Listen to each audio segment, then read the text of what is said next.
कहानी की शुरुआत एक पहाड़ी गांव के बीचों बीच एक घर से होती है, जहां ब्लैक नाम का एक बच्चा रहता है। उसकी मां का हाल ही में देहांत हो गया था और अब वह अपने पिता जॉन के साथ रहता था।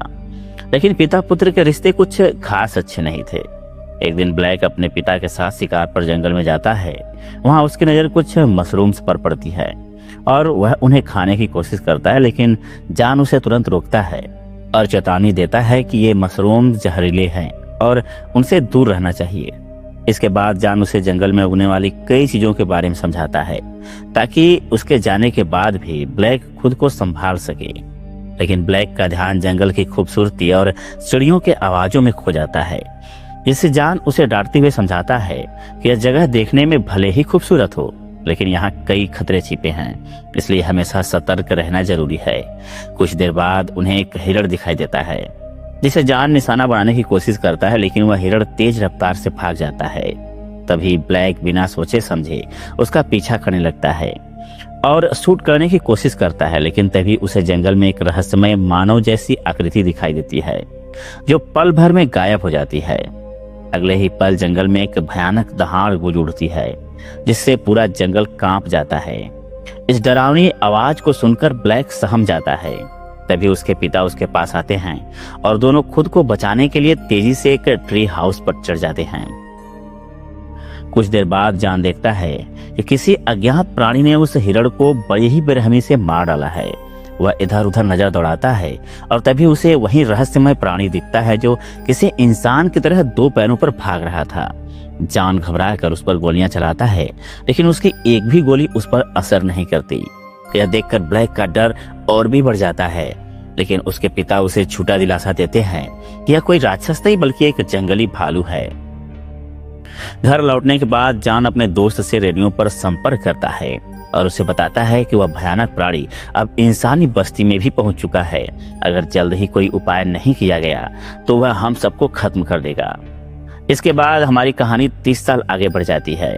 अब ब्लैक सैन फ्रांसिस्को में रहता है और खुद एक पिता बन चुका है। उसकी एक छोटी बेटी है जिसका नाम जिंजर है। ब्लैक का सबसे बड़ा उद्देश्य यही है कि वह अपनी बेटी को हर बुरी चीज से दूर रखे।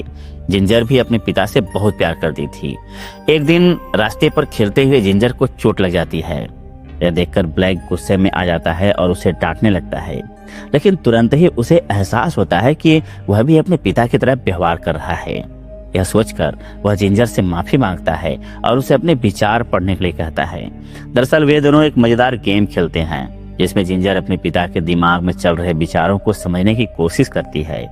इसके बाद हमें जिंजर की मां से मिलवाया जाता है, जो एक मशहूर रिपोर्टर है। अपने बिजी शेड्यूल के कारण वह घर पर बहुत कम समय बिता पाती है, जिसकी वजह से ब्लैक को मां और पिता दोनों की जिम्मेदारी निभानी पड़ती है। और इसी वजह से स्कारलेट और ब्लैक के बीच का रिश्ता पहले से ही ठीक नहीं था। घर लौटने पर ब्लैक कुछ पुराने लेटर देखता है, जिनसे उसे पता चलता है कि उसके पिता कुछ समय पहले जंगल में खो गए थे। कई कोशिशों के बावजूद उनका कोई पता नहीं चला, इसलिए पुलिस ने उन्हें मृत घोषित कर दिया और उनकी पूरी संपत्ति अब ब्लैक के नाम हो गई थी। हालांकि ब्लैक और उसके पिता के रिश्ते अच्छे नहीं थे, फिर भी उनके अचानक निधन की खबर उसे झकझोर देती है। वह पुरानी यादों में खो जाता है और अंदर ही अंदर टूटने लगता है। कुछ समय बाद ब्लैक, स्कारलेट और जिंजर उसके होम टाउन जाने का फैसला करते हैं। जिंजर इसे एक रोमांचक वेकेशन मानती है, जबकि स्कारलेट इसे अपने परिवार को फिर से करीब लाने का एक मौका समझती है। योजना के अनुसार वे दिनों ब्लैक के गांव निकल जाते हैं। काफी देर ड्राइव करने के बाद जब वे गांव पहुंचते हैं तो ब्लैक को अपना पुराना घर नहीं मिलता। ढूंढते ढूंढते वह थक जाता है और एक स्थानीय व्यक्ति से मदद मांग, लेकिन उस आदमी के हाथ में बंदूक देखकर वे लोग घबरा जाते हैं। स्थिति को समझते हुए स्कारलेट उन्हें वहां से चलने के लिए कहती है। तभी एक आदमी उनके पास आता है और अपना नाम मार्को बताता है। बातचीत के दौरान पता चलता है कि वह ब्लैक का बचपन का दोस्त है। ब्लैक अपनी परेशानी मार्को को बताता है, जिस पर वह उनकी मदद करने और उन्हें सही रास्ता दिखाने को तैयार हो जाता है। हालांकि स्कारलेट को यह बिल्कुल पसंद नहीं आता कि ब्लैक किसी अजनबी पर इतनी जल्दी भरोसा कर रहा है। कुछ दूर चलने के बाद रात हो जाती है और वे घर पहुंचने वाले ही थे कि अचानक ब्लैक को सड़क पर एक रहस्यमयी परछाई नजर आती है। वह घबराहट में गाड़ी से नियंत्रण खो देता है, जिससे एक भयानक एक्सीडेंट हो जाता है और उनकी कार एक खाई पर पलट जाती है और सभी घबराहट में थे। मार्को गेट खोलने की कोशिश करता है, लेकिन जैसे ही गेट खुलता है वह तुरंत खो बैठता है और खाई में गिर जाता है। गिरते ही एक भयानक जंगली मॉन्स्टर उस पर हमला कर देता है। यह देखकर बाकी सभी लोग तुरंत विंडो से बाहर निकलने की कोशिश करते हैं। जिंजर सुरक्षित बाहर आ जाती है, लेकिन ब्लैक के बाहर आने से पहले ही वह भयानक प्राणी उस पर झपट पड़ता है और उसके हाथों को गहरी चोट पहुंचा देता है। हालांकि किसी तरह ब्लैक और स्कारलेट भी खुद को बचाकर भागने में सफल हो जाते हैं। तेजी से शेल्टर की तलाश में दौड़ पड़ते हैं और सौभाग्य से उन्हें एक घर मिल जाता है। जब वे अंदर जाते हैं तो ब्लैक को एहसास होता है कि यह किसी और का घर नहीं है, बल्कि उसी का घर है। घर पूरी तरह अंधेरे में डूबा हुआ था, इसलिए ब्लैक सबसे पहले एक टांच तोड़ता है और फिर बैकअप जनरेटर को चालू करता है। जैसे ही उजाला होता है वह सभी खिड़कियों को जांचने और सील करने लग जाता है ताकि कोई खतरा अंदर ना आ सके।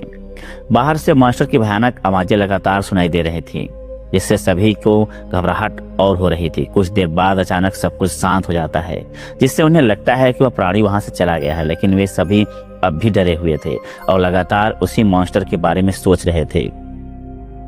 ब्लैक बताता है कि उसने उस प्राणी को इंसानों की तरह दो पैरों पर चलते देखा था, लेकिन उसकी ताकत और चेहरा पूरी तरह एक भेड़िए जैसी थी। यह सुनकर स्कारलेट और जिंजर की घबराहट और बढ़ जाती है। वे किसी तरह मदद मांगने की कोशिश करते हैं और तभी ब्लैक को याद आता है कि उसके पिता के पास एक पुराना रेडियो हुआ करता था, जिसका वे अक्सर इस्तेमाल करते थे। वह जल्दी से उस रेडियो को खोजता है और किसी से संपर्क करने की कोशिश करता है, लेकिन फ्रीक्वेंसी ठीक से सेट नहीं हो पाती है। अब तक ब्लैक के शरीर में अजीब बदलाव आने लगे थे।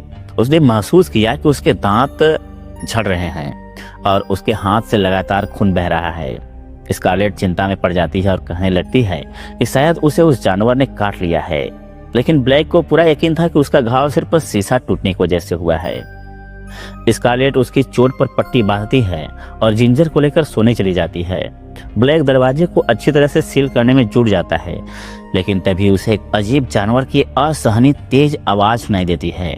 वह आवाज इतनी तीव्र थी कि ब्लैक के कान सुन्न होने लगे थे और वह पागल सा महसूस करने लगा। लेकिन हैरानी की बात यह थी कि स्कारलेट और जिंजर को यह आवाज सुनाई ही नहीं दे रही थी।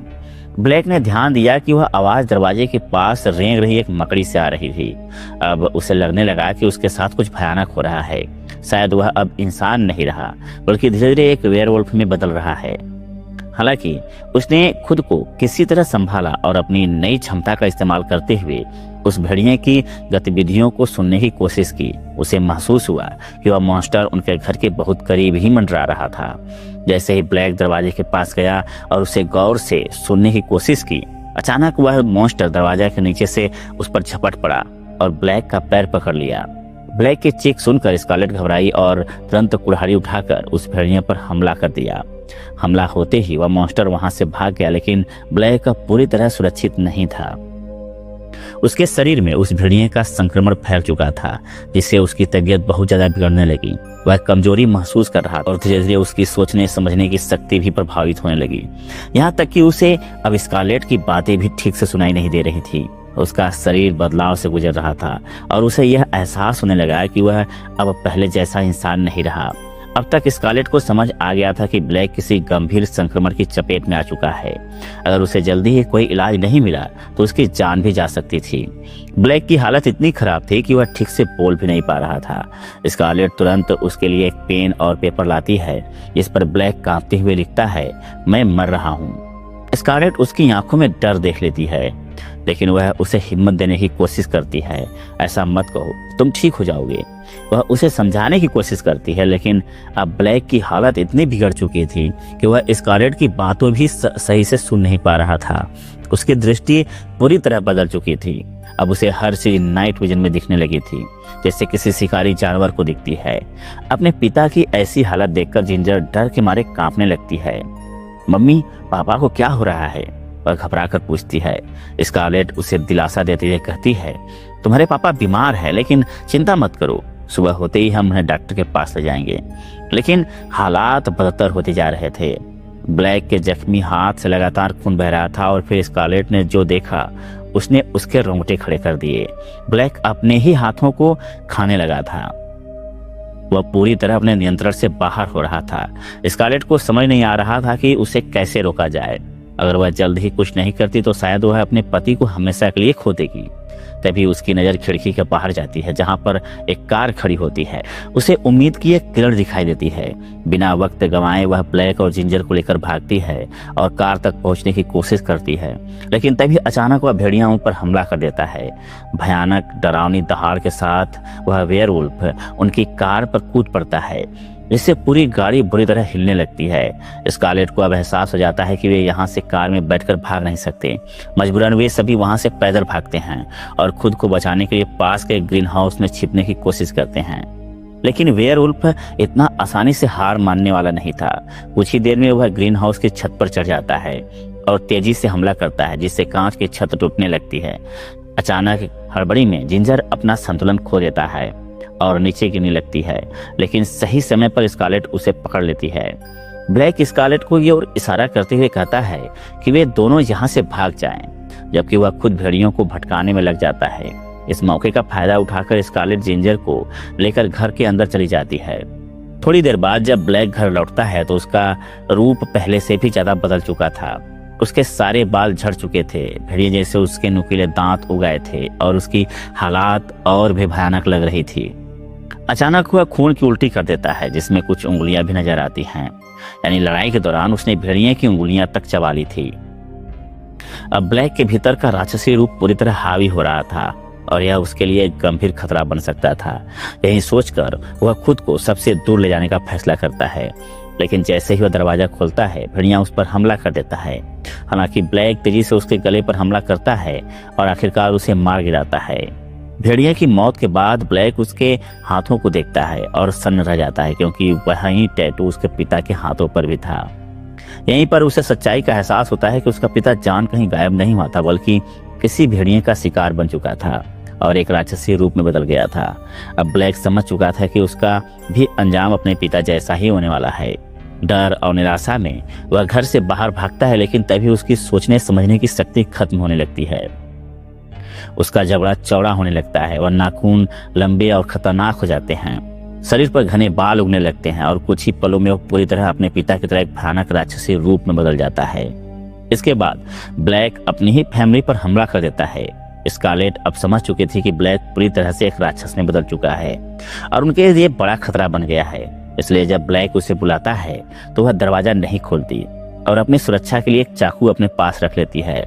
ब्लैक किसी तरह घर के अंदर घुसने में कामयाब हो जाता है, लेकिन उसके अंदर का इंसान अभी भी उस राक्षस से लड़ रहा था, मगर स्कारलेट उसे खतरा समझकर उस पर हमला कर देती है। इसके बावजूद ब्लैक उन पर हमला नहीं करता, बल्कि चाकू छीनने की कोशिश करता है। इसी बीच स्कारलेट जिंजर को लेकर भाग निकलती है और एक बाड़े में छिप जाती है। बाड़े के अंदर उसे एक बियर ट्रैप, भालू पकड़ने का जाल दिखाई देता है। वह इसे ब्लैक को रोकने के लिए तैयार रख कर देती है।